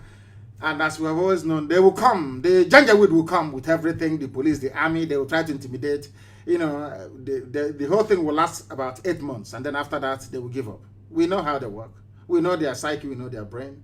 They will try everything. They will use the traditional ruler. They will use the governor. They will use the politicians. They will use a slave. This MCS. Find the idiot's picture, please. We want to find him and ask him if he wants to take over from Opa Abiasika. Because Opa Abiasika, the arch betrayer during the war, was also a lecturer at University of Ibadan. Surprise, surprise. Bayelsa women must continue what they are doing. They are raping them. They are killing them in the farms. And anybody against ESN is also against our mothers, is also against our farmers. And we don't want that to happen. And in order to fool everybody, they have said to people, return home, northern elders tell headsmen. And you think they're going home? Is that what you think? Is to lure you into a false sense of security, and then they strike. They're not going anywhere. That's the way they behave. If they leave today, I'll be the happiest man in the world. And as they are going, all of them in our bush, I said there will be no illegal settlement in our... It doesn't matter what you say. I don't give a damn what you're going to say. It doesn't matter what you say. If you are in the bush, we have how many days? Is it 9 days we have? Or is it 10 days? If you are living in the bush, we don't care where you live. You must come out into the township. If you don't do that, then anything that happens to you is your business. Every illegal settlement in the East will be dismantled. All of them. Nobody is ethnically cleansing anybody. We are asking them not to occupy our forests. Go to the townships, go to the cities, rent a house like every other human being and live there. It's as simple as that. Please, if you don't know what intellectual means, please try and Google it. There are idiots mainly from the East who join two words from the dictionary together and think that they're making sense when they are making an absolute mess of their own idiocy. They are everywhere, especially on Facebook. Return home, they are trying to trick you. If you fall for that trick, then you're finished. Allow every citizen to buy AK-47. There are some fools who are saying, oh, but why are you armed? Why are you raising a militia? Not a security network, no. So even Mietiana that are doing the raping and the kidnapping, they have their own vigilante group. These intellectuals call them vigilante. But when we formed our own to defend our land, to stop our mothers from being raped, they call it militia. That's how you know a saboteur. Sabo Konkwan, that's how you know them. Sabontik, that's how you know them. They are working for the enemy. They are trying to use English language to deceive you. English that they cannot speak. Because do you know why I call Zoo people pseudo-intellectuals, as Ojukwu referred to them? Or half-baked intellectuals. You see all that grammar that they write, when you read it as, hey, Zike, Kwoncha. If you want to know how daft they are, just simply thrust a microphone in their face and ask them to make a sentence or to make a speech. All that grammar that you're saying they are writing will disappear overnight. That tells you that they are not the owners of what they claim that they have written. That's how you know fake people from the real ones. Allow every citizen to buy AK-47, according to Governor Ishaku. Which state is this man from?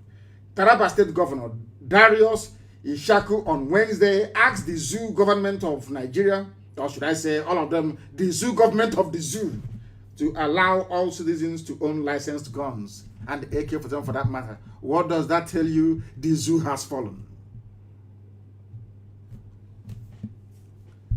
The zoo has fallen. Is that very clear to all of you now? A governor in the north, they are Fulani lord. A governor in the Darius Ishaku, I don't know if he's Fulani, of course he could be, who knows where he's from. He could, for all I know, he could come from Cameroon. And after the place beside, he joined the zoo. Nobody, we don't know who is who anymore. Or maybe he came from Niger, from Chad. This man is called Darius Ishaku. He's the governor of Taraba State. He's asking government to allow everybody to bear arms. And people have the guts to question the reason why ESN is bearing arms. Do you see the foolishness of some people? Even those that sent their murderers to come down south is now appealing that everybody should have a gun. Why is he saying it?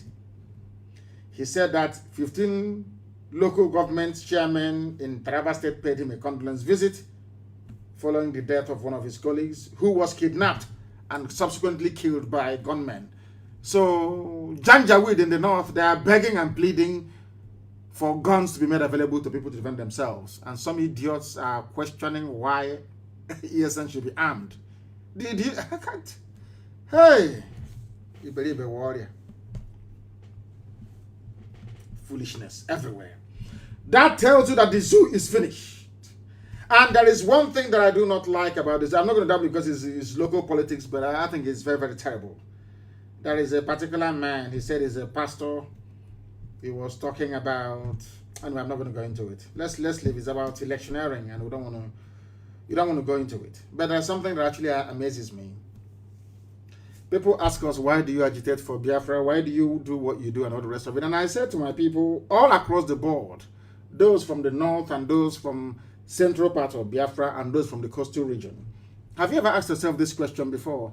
Why is it that Warri Seaport is not working? Why is it that Iguacha Seaport is not working? Why is it that Calabar Seaport is not working? Why? And you all believe in one Nigeria. Why is it that only Lagos port is working? Because that is why I have regard for this new generation of Yoruba agitators right now, wanting to be free. Because there is something that has been going on, and I want to ask my Yoruba brothers this, please. Yoruba, I want to ask you a simple question. If the roles were reversed and only Calabar Seaport is the only viable and functioning seaport in Nigeria and Lagos is there, how would you feel? It's a simple question. How would you feel to come from Lagos all the way to Calabar to clear your goods and then take it to Lagos when there is Atlantic Ocean also and a port in Lagos? How would you feel? It's a simple question. If you can answer that question honestly, then you now understand the way we feel. That there is something wrong with the zoo called Nigeria. There is port congestion. Apapa, you cannot go through it. Every time it's congested. But you know, we have a seaport in Warri, one in Iguacha, Port Harcourt, and one in Calabar. That's because some of you want to consume everything. You see, that little alliance you went into with Fulani, you scratch my back, I scratch your back, the rest can go to hell. It's unraveling now, you see. Can't you see that it's unraveling? How can you be comfortable to sit in a country and talk about equity, talk about unity, talk about fairness, when you people are the ones allowed to have a seaport? Is that fair? Is there any country of this world, maybe apart from Germany, that is almost landlocked, where you have, I think it's only Hamburg, that is a seaport, where you only have one seaport? Britain, that you got independence from, they have seaports dotted everywhere. Why this level of wickedness? Why do people love to collude and connive with Fulani to cheat other people? Is that a good thing to do? Now Lagos is congested. The port is congested. Why don't you move some of those ships to go to Warri to offload?